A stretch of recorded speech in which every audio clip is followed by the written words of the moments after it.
Morning, everyone. Hopefully, everyone's doing fine this morning on this Friday morning. This is Sylvie Bellabo as the E-Chaplain. Welcome to the E-Chaplain universe. Today, we're continuing the series on the 40 nails that will help you nail it.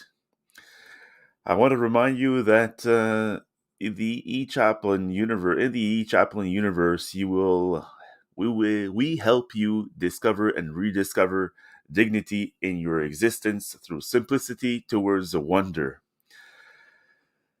So today's nail we hammer on is tenderness.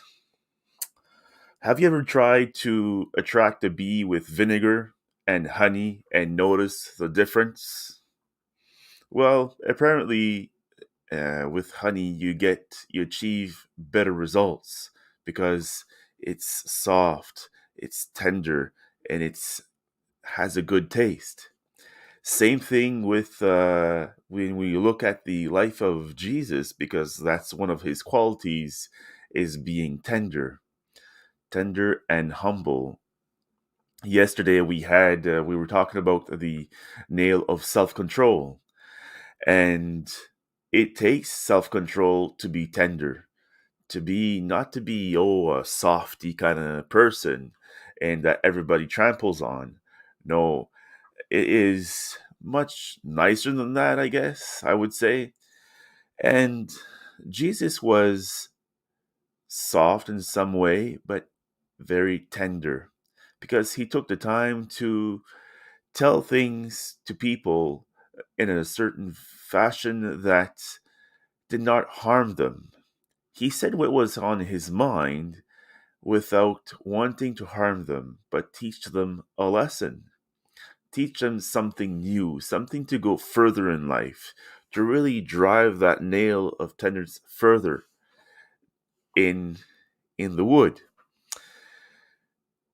So, what about you? What about in your life? Do you use tenderness to achieve a project or uh, build better relationships, face a situation? I know I have.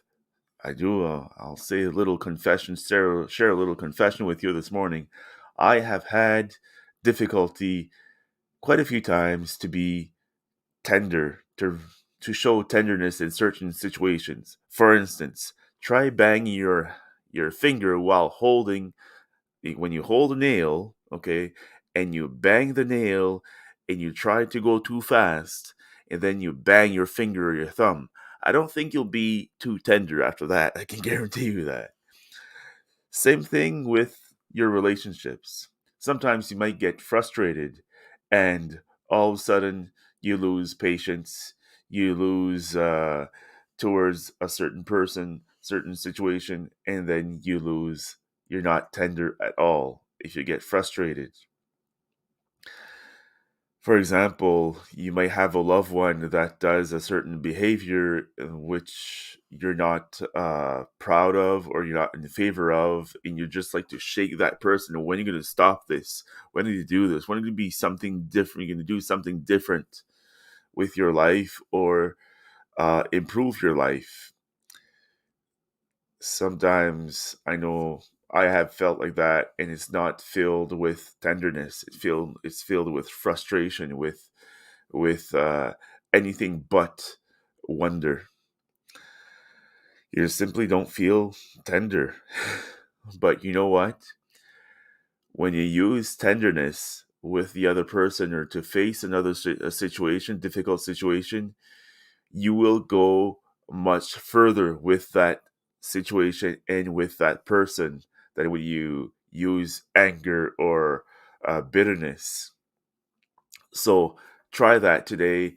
If you face a situation today or a person that will drive you to be untender, use tenderness. You will see that it will change everything. But it takes time, love, and effort. You need that effort to reach that goal. When a person does sports, what do? They train. They have uh, they need effort. They need precision. They need a strategy. Well, the same thing with a person who wants to be tender, wants to have tenderness. It's practice. And with practice comes perfection. Well, not all of it, but you can master tenderness. Truly, you can master it. But it needs time and effort and love towards yourself and love towards others. So today, I would suggest or I invite you with me to hammer on the nail of tenderness and wish you people and events filled with tenderness around you and be that tenderness for yourself and people you will meet and situations you will face. So have a good day, everyone. Have a good Friday. Enjoy the time with those who are in March break in New Brunswick. Well, enjoy this time to do the things you wanted to do. And I know I have a lot of things I want to do before I start college again next week. And I have a lot to do. So I will try to be tender with myself and tender with others, and while trying to meet my personal deadlines and also college deadlines. So have a great day filled with tenderness, people. Bye bye, and see you tomorrow.